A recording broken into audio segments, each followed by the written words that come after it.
So occasionally an article or an interview will pop up, and it's almost mind-blowing how confused and out of touch some of these executives in games can be.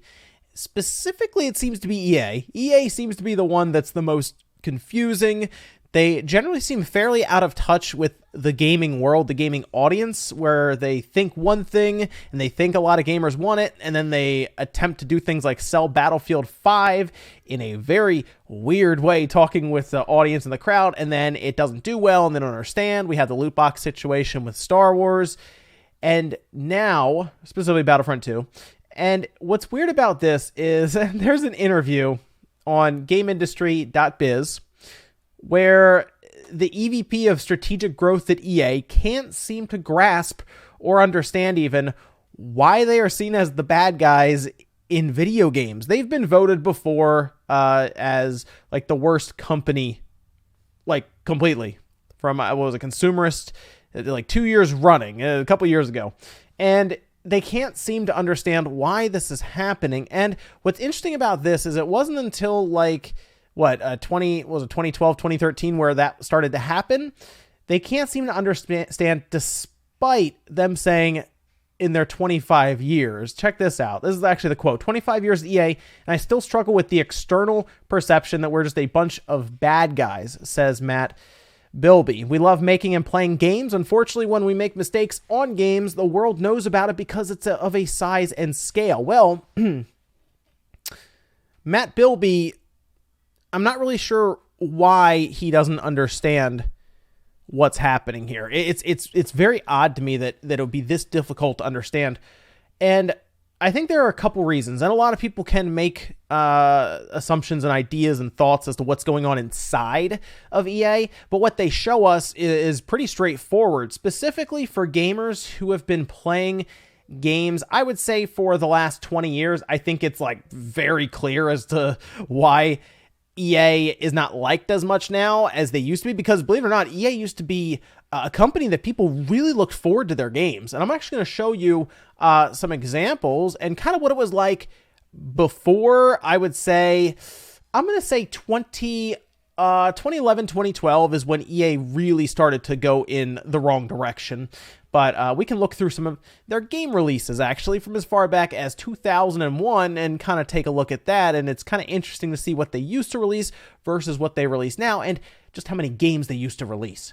They would be the company that should be setting the example and leading the industry in the right direction, whereas them, Ubisoft, Activision, are kind of going in the wrong direction with it, where they're trying to double down on microtransactions, loot boxes, and developing less games and try to get more money out of those games, but not with high quality in mind all the time, right? Anthem, that was a disaster. I think most people see that. Not a high quality game when it comes to content or even the game itself working most times, but they wanted to, of course, fix it over time and, well, release it to the market unfinished seemingly, and then get plenty of money out of that game, out of the user base, the gamers, as they rolled along.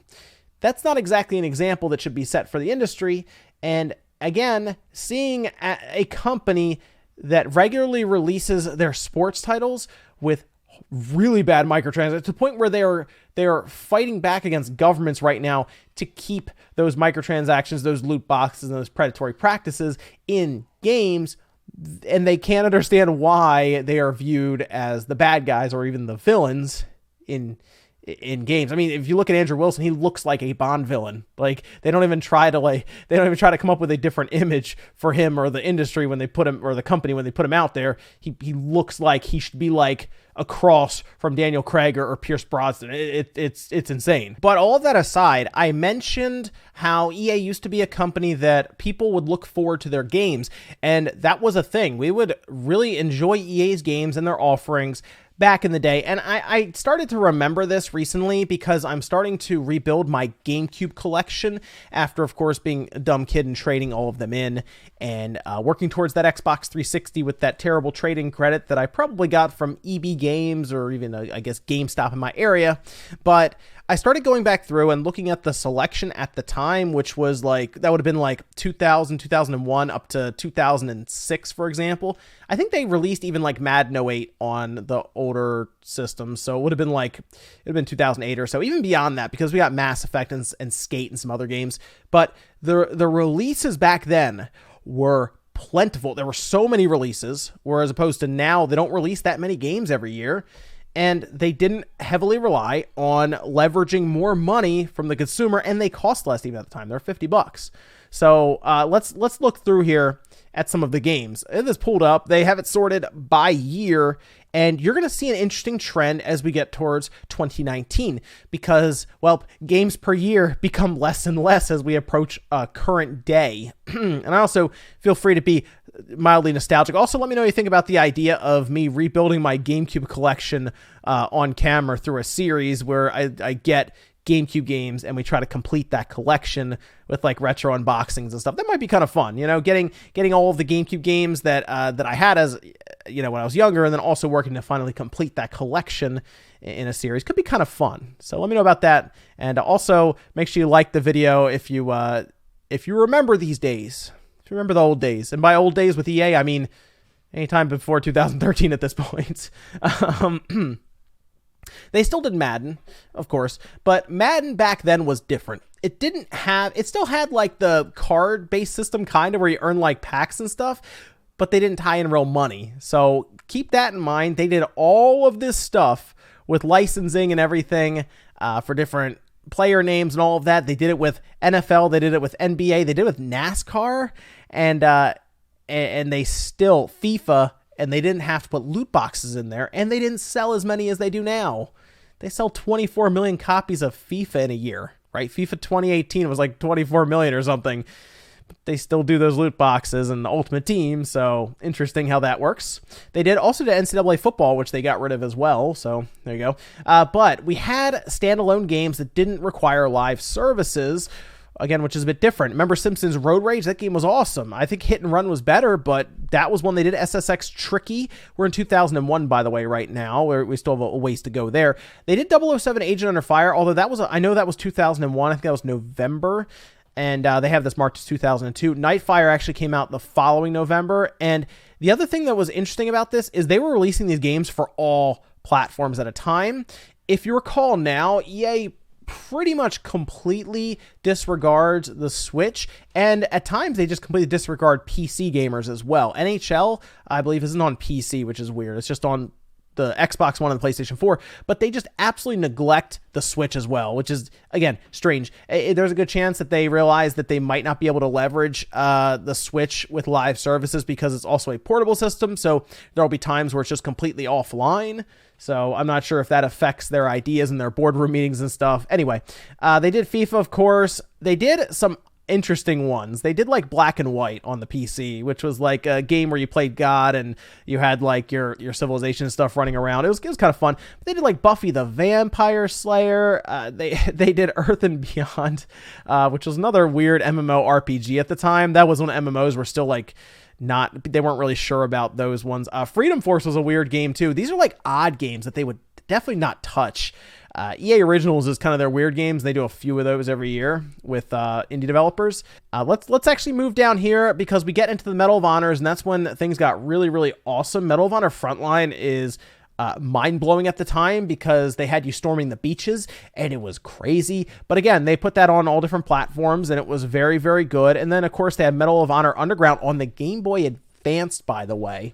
They were doing stuff with the Game Boy Advance. Like I said, they didn't leave any stone unturned if they thought they could put a game on it and not necessarily leverage that game down the line. This is what a lot of us remember, myself and several others I'm sure that are a bit older and were playing games at this time.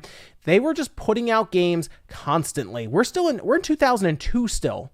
When we get to 2019, which I'm going to jump down to, you're going to notice a large difference between how many games we've just scrolled through here for 2002 and then 2003 and 4 and 5, and then we get to 2019 and the list can all be fit on like one page. It's not good. 2018 even. But they did the 007 games. I liked Nightfire was good. The Age on Fire not as good, but Nightfire was definitely good. Freedom Fighters was awesome. It's a real shame that game Didn't really go anywhere, but that was a really good one. We're going to move through the Harry Potters, the Lord of the Rings that were put out. Of course, there's Madden again. Medal of Honor Rising Sun was okay, but it was still, again, a game they put out. The NBA Street was amazing. They had EA Big, which they got rid of, which is another stigma for EA, is that they get rid of a lot of studios. They just cut them and that's it. EA Sports. But EA Big was amazing. Need for Speed Underground was outstanding. Underground 2 is still one of the best racing games. That and Most Wanted was pretty good, but Underground 2, something about that game just has always stuck with me, and I would still play that now. I'm actually picking that one up on the GameCube soon, so I'll be playing that. I got Most Wanted on the GameCube, but me doing that as well. SSX 3, you had the Tiger Woods PGA Tour Golf. Look how many of those they released. They had it on mobile phones in 2003, which was weird. 007 Everything or Nothing. They did Ultima Online. They put out that terrible Catwoman game. Burnout 3. Burnout was great. Def Jam Fight for New York was a fantastic game, and that's a game that they would try to leverage microtransactions in heavily now. Unfortunately, they made Def Jam Icon, and that probably killed the series, but Fight for New York was outstanding. Loved that game. And it just, the list goes on. We're still in 2004, by the way. I'm trying to get into, there's 2005. Let me get down. You can see how far we have to go. We, of course, had Skate, which Skate would be the easiest game for them to monetize, and they still haven't done anything with it.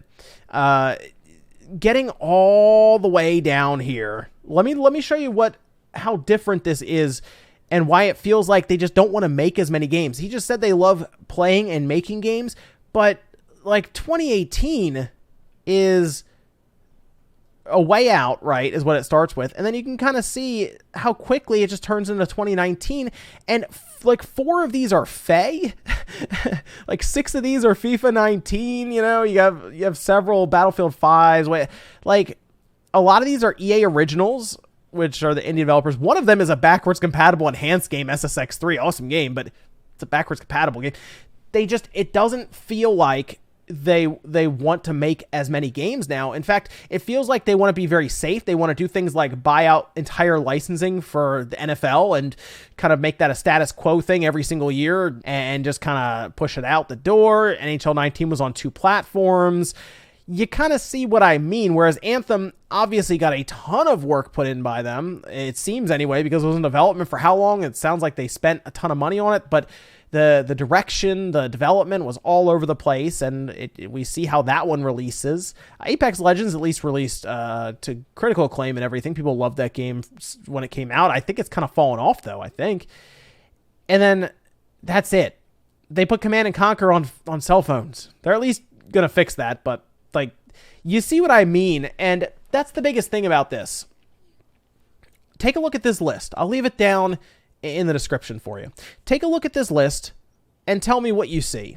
Tell me, you can see where EA was going from releasing like 100 games in a year, which sounds crazy, but yeah, like 100 games, of course, between all these platforms, to like 30 or 40 between these platforms. And again, the EA originals are holding them up in terms of quantity at times. So I'm not really sure why EA doesn't realize this, especially if they're talking about being with them for 25 years. Instead, they're working on leveraging things like chance mechanics, surprise mechanics, loot boxes, and different ways, feeling like they're trying to more or less... The bottom line to me is this. EA feels like, at this time, they don't necessarily want to make games, they have to make games, because they need a way to leverage live services, and the way to do that is to make games. They don't necessarily want to make games just to sell them and make new things like they did before. They just have to make games so they can get you to roll for another loot box. Let me know what you guys think about this down below, though. I'm very curious. I just thought I was shopping for GameCube games, and I started just seeing EA's logo on like everything I was looking at, and I was like, man, they really made a lot of games back in the 2000s. And then you look at this list, and it really hits you, and you're like, man, they don't make a lot of games anymore. Thanks, guys, for watching. Make sure you like the video if you enjoyed it. Dislike it if not. And I'll see you guys next time.